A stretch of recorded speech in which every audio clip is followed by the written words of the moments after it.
Hello বন্ধুরা, তোমরা সবাই কেমন আছো? আশা করি ভালো আছো। আমিও মোটামুটি রয়েছি ভালো মন্দ মিশিয়েই। তো আজকে এখান থেকেই ব্লগটা শুরু করছি। এখন মোটামুটি 12:30 বাজে। আর এই দেখো, মাকে আমি এই রকম করেই মাথা ধুইয়ে দিই। যেহেতু মার ওঠা বারণ, আর উঠতেও পারে না বিছানার থেকে, মানে এখন যদিও অনেকটাই ভালো। তো যাই হোক, এইভাবে প্লাস্টিক করে দিয়ে মাকে এইভাবে মাথা ধুইয়ে দিই। তো আজকে মাকে অনেক দিন পরে শ্যাম্পু করে দিচ্ছি। মানে প্রথমে বলছিল করবে না, কিন্তু পরে করবে, পরে করবে না বলছিল। একবার আমি স্নান করবো, আমি দেখলাম যে না, স্নান এত সহজে ওইভাবে বাথরুমে গিয়ে করানো তো সম্ভবই নয়।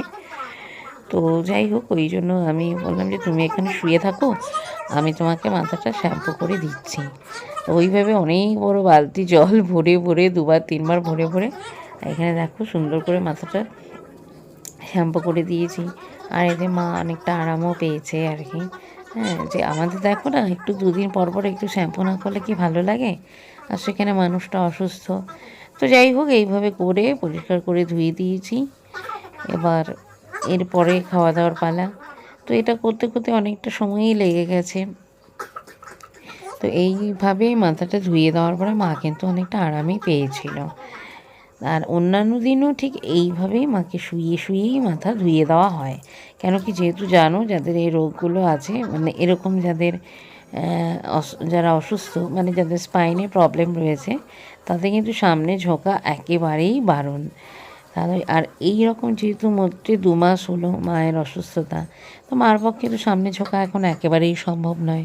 তাই অগত্যা এই পদ্ধতিতে তাকে স্নান করানো বা মাথা ধোয়ানো।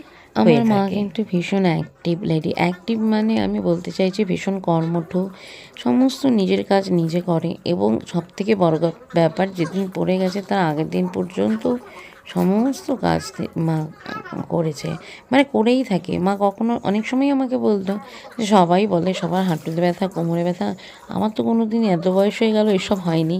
আর সত্যিই তাই, কখনো মায়ের কোমর ব্যথা বা কি হয়নি। যদি হতো বা কষ্ট পেত, তাহলে কিন্তু আগের থেকেই আমরা সচেতন হয়ে যেতাম বা ডাক্তার দেখিয়ে নিতাম বা এক্সরে করে নিতাম, তাহলে জানা যেত। কিন্তু মা হঠাৎ করে পড়ে গিয়েই প্রেশারটা লো হয়ে গেল, আর পড়ে গিয়েই এমনটা হয়ে গেল।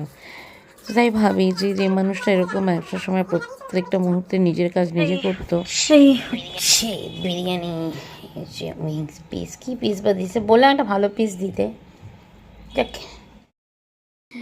এইগুলো হচ্ছে আঙ্কেল চিপস। আর এটা ও লঙ্কা নেবে নাকি মা? কাঁচা লঙ্কা ভাল লাগে? তো দুপুরে তো দেখলেই যে আমরা বিরিয়ানি খেলাম।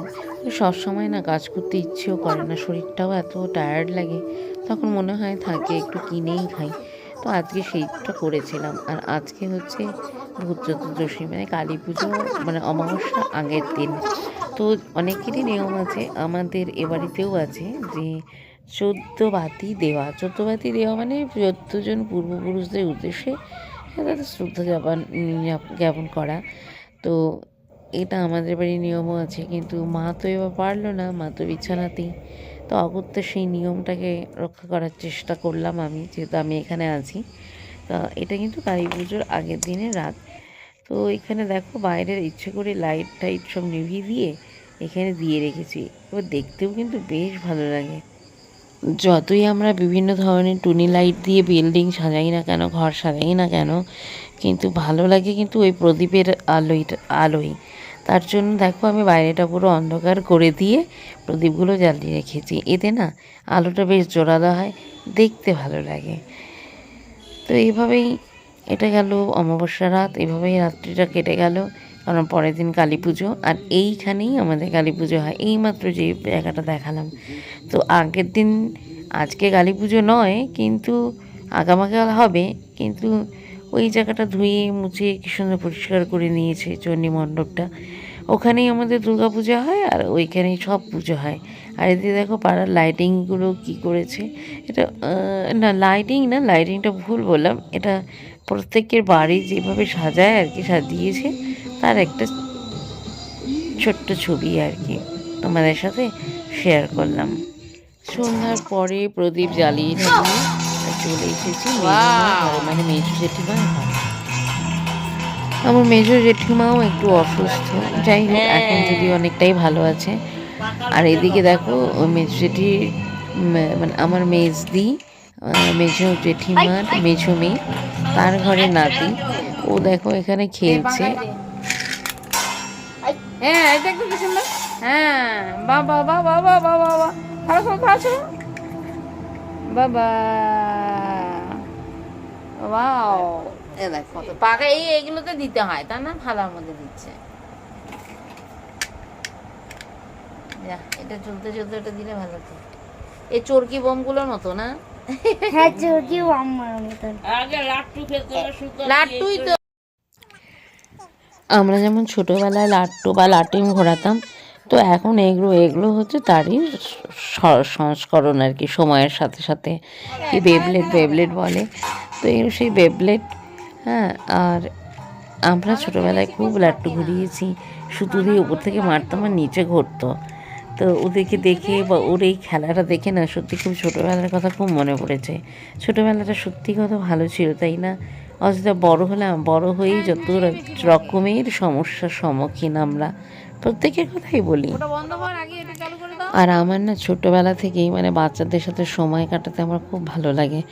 যখন আরও অনেক ছোটো ছিলাম তখন এই বাচ্চাগুলো বা পাশাপাশি বাচ্চাগুলো অনেক ছোট্ট ছোট্ট ছিল, কিউট ছিল, তারা আসতো, তাদেরকে দেখে শুনে রাখতাম, খেলতাম, মানে বেশ অন্যরকম মজা হতো। আর আমাদের তাছাড়া জয়েন্ট ফ্যামিলি ছিল, তো আমাদের বাবা যারা সব এক হাঁড়িতেই মানে এক উঠোনেই থাকতো, যার ফলে এই পরিবারগতভাবে থাকার আনন্দটা কিন্তু একেবারেই আলাদা।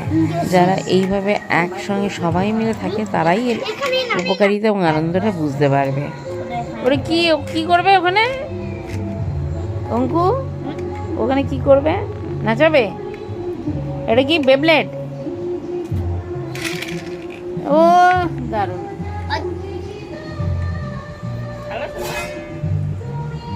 এই যে এটা অনেকক্ষণ হচ্ছে, অনেকক্ষণ থালার উপরে চরকি চরকি।